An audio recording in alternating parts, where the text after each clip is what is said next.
I've been wanting to make this video for so long. I'm really excited to bring it to you. I have seen a lot of crappy guides on how to improve your aim, and so I wanted to bring you a comprehensive, detailed example guide, like everything you need to know and do in order to improve your aim. Now, some people think aiming is an innate natural ability, and there is some natural ability to it, but it's only a small percentage. Now, I'm not going to say this is the only video you'll ever need to watch on aiming. I'll probably make more videos on how to improve aiming, different aiming techniques in the future, but this is the core, the absolute basic. If you want to get dramatically better at aiming, these are the things you got to do. Now, before we continue, I just want to ask you to go down and hit that subscribe button, tap the notification bell, hit that like button. It really does help me out, and I promise to try to bring you only high quality gaming videos here on this channel. Without further ado, let's get into these fundamentals. Now, the first mistake that most players make is that they use whatever sensitivity is comfortable, and that is complete BS. I mean, if you're cool just being casual and not being very good at the game, use whatever sensitivity is comfortable for you, but that is not what you should focus on. There is a fundamental principle to aiming, and that is the lower the sensitivity that you can use,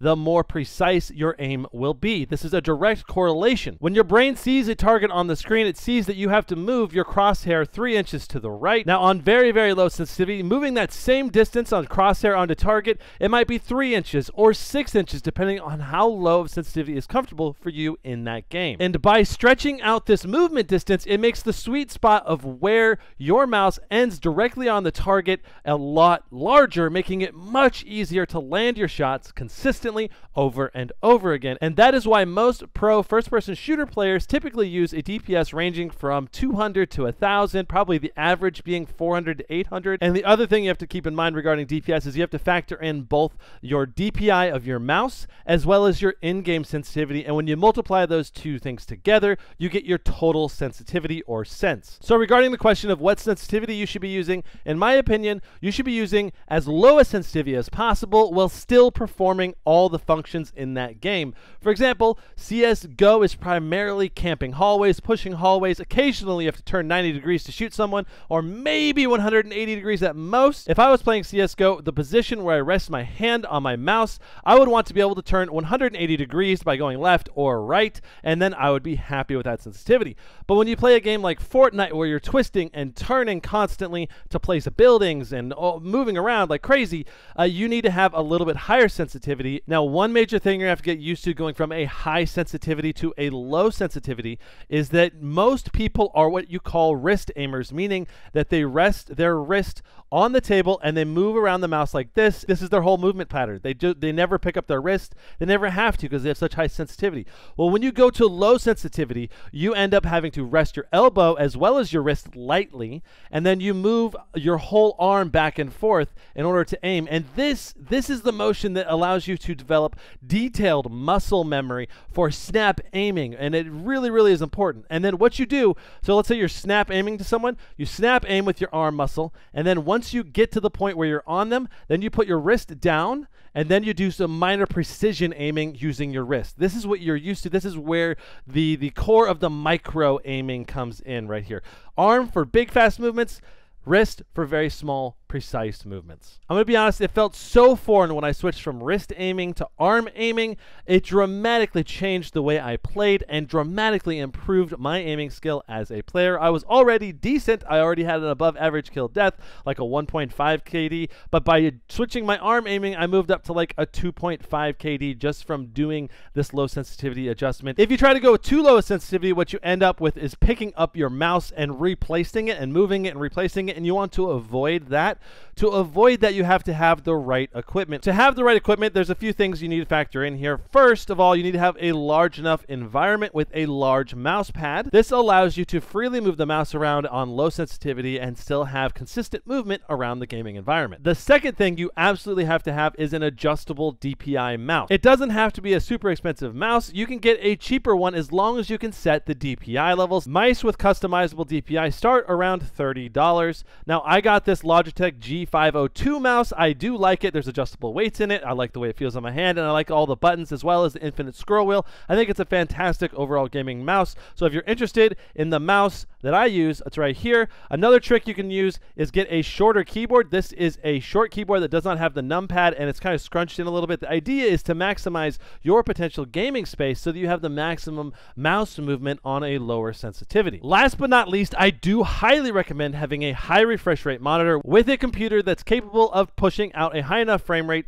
to keep up with that high refresh rate. Now, I use a 240 hertz BenQ monitor. I'll have a link again down in the description down below, but it's a $500 monitor. It's only 1080p, but 240 hertz. It has the fastest input response time of any monitor that I am aware of, and that's why I use it, despite it only being 1080p when I could be gaming on a 1440p display. Refresh rates over 100 hertz has diminishing returns. You go from 100 to 144. It's a slight improvement. 144 to 165, again, a tiny improvement. You go from 144 to 240. That's a noticeable difference, in my opinion. I can tell a difference, especially when I'm jumping and spinning and trying to track targets that are moving very, very quickly. That's where 240 hertz is very useful. Now, as far as monitors go, the most important thing is your input lag, in my opinion. Input lag is different than refresh rate or response time of the display. Input lag means the moment you move your mouse, how fast does the actual screen display the information. Monitors that are meant for gaming are going to be a lot more efficient than high refresh rate monitors that are not meant for gaming. For example, a TV with 120 hertz refresh rate is going to have a lot more input lag. Even though it's 120 hertz, it doesn't matter. It was designed for movies, and it has a much slower processing unit that is not very quick. So you want a monitor that has a quick response time, reducing the total input lag. Now, I don't think that a high refresh rate monitor is necessary for dramatically improving your aim, but it will make a small difference. Another really important thing is you need to disable mouse acceleration. You need to go into your mouse settings and then turn off enhanced pointer precision. This has mouse acceleration built into Windows, and it's on by default. So if you haven't disabled this, it's on and it's messing up your ability to aim properly. While you're in your Windows mouse settings, make sure your sensitivity is set in the middle. If you have it set on either side, that can also mess up your aim just a little bit. Now, you'll also want to check your mouse drivers. Your mouse drivers can have mouse acceleration enabled, so make sure it's disabled there as well. And also in your in-game control settings, there's also mouse acceleration available in those settings, so make sure those are also disabled in any game that you're playing. So you've got all the equipment set up. You got yourself a nice low sensitivity mouse. You've got a mouse pad. Hopefully you have a high refresh rate monitor, but that's not essential to improving your aim. How do you actually build muscle memory? Well, the primary method for building muscle memory is by target acquisition, doing it thousands and thousands of times. The goal here is your brain sees a target, it activates the movement of the crosshair to land directly on the target, and you shoot. And you want to repeat this from all different angles and distances so that regardless of how far away the target is from your crosshair, you're developing that muscle memory to just zip and hit. Zip and hit. That's how you build the mental function and the muscle memory in your hand and wrist to be able to zip around and land shots consistently and really, really quickly, which will get you wins and kills in almost all modern shooters. Now, there are a few different ways to do this. For example, in Fortnite, there's some built-in aim games. You can whack a tree, and then it has a little hit marker. You put your crosshair on it, you hit the next one, you hit the next one, you hit the next one. That is target acquisition. That is improving your ability to aim in the game. On top of that, you just regularly shooting at opponents will improve your aim, but for every 15 minutes you play in Fortnite, you might only have 10 target acquisition opportunities. So if you want to turbocharge your aiming muscle memory, I highly recommend checking out an aim trainer.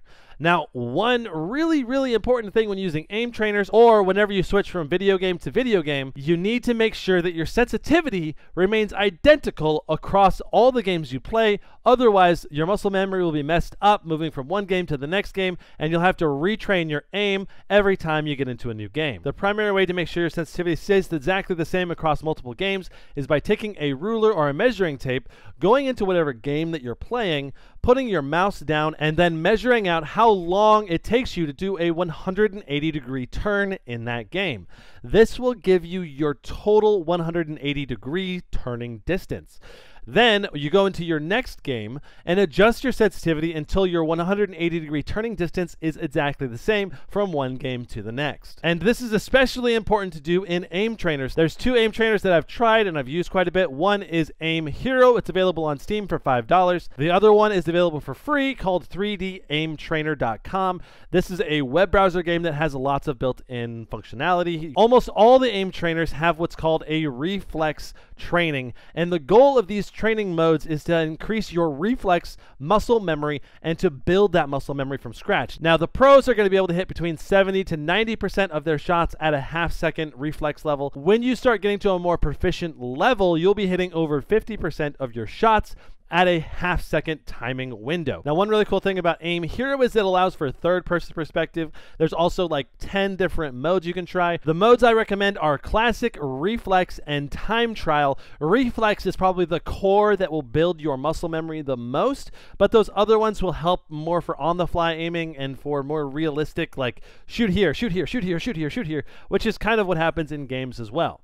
But in terms of building up a good foundation of muscle memory, that reflex training is really where it's at. Now, for the absolute best results, when you're first initially trying to train your muscle memory, you want to do probably like a half-hour session and then go play for an hour, and then do a half-hour session and go play for an hour.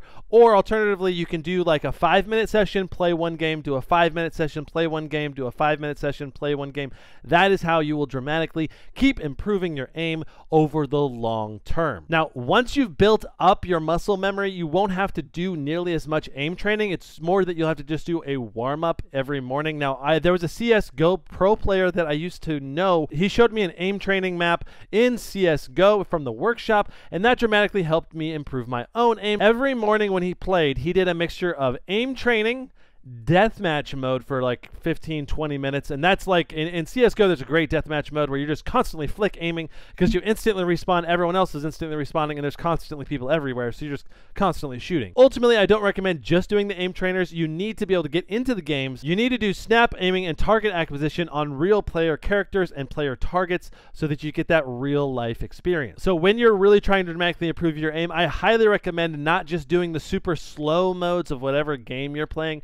For example, in PUBG, you might play for 25 minutes and shoot 3 people, when instead there are those temporary game modes where you're constantly spawning and constantly shooting people. And for example, in Fortnite, there's also a playground mode where you can go in with your friends, and now they've added customization so that you keep your weapons and you have full shields when you spawn, so you can constantly go in and fight. You'll get way more practice doing these fast action modes than you will playing the full drawn out games. So that's essentially it. If you want to aim like the pros, you got to have the right equipment. You got to lower your sensitivity. You got to have a good mouse pad, hopefully a good space to move that mouse. You got to have a decent monitor, hopefully a good computer to push out the high frame rates, hopefully. Again, those are kind of optional, but those are essentials if you want to be a top tier player. And then last but not least, you need to train your brain to recognize those targets, to snap your crosshair onto the target and to fire. Then it's just a matter of translating that muscle memory, that brain training into actual gameplay, where you'll be able to go in and just dominate players who haven't trained their muscle memory nearly as well